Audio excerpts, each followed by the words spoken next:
In the case of, it was decided that natural state of land is when the land is unburdened with buildings and not weakened by excavations, as the right of support does not become a greater right just as when the buildings are built or the excavations are made on land. The facts of the cases in regards to the plaintiff claiming for damages in the loss of the large portion of the fish when the pond built on the state land under temporary occupation license caused water to pour into the defendant's mine nearby.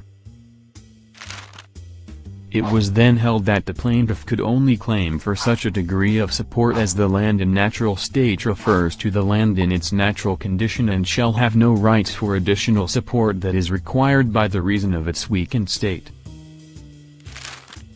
In the other case of Guansun Tinming v. Ampong Estate Limited, the respondents claimed that the appellants had withdrawn support from their land when the appellants' mining work caused damages to their land.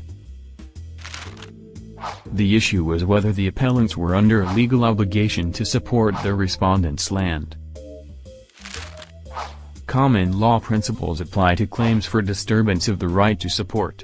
When a subsidence occurs to a neighbor's land, he who causes the subsidence is liable in damages.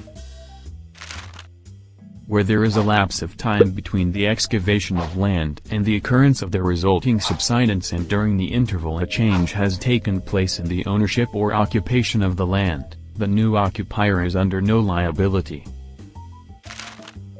It was held the appellants were not liable as the land had already been excavated before the appellants began occupying it. Applying to the situation given, there are 4 conditions that must be proved by Yusuf to successfully claim against Sarah for the part of her land that had collapsed onto Yusuf's garden. The first condition is the land must be adjoining to each other, and in this situation, both lands are situated to each other.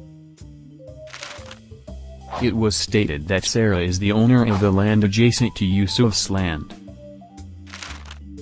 In this situation, if Yusuf's house suffers damages due to the activities being carried out by Sarah where his right of support from the adjacent building has been infringed, Yusuf has a claim against Sarah for damages loss of right of support and vice versa. Thus the first condition is fulfilled.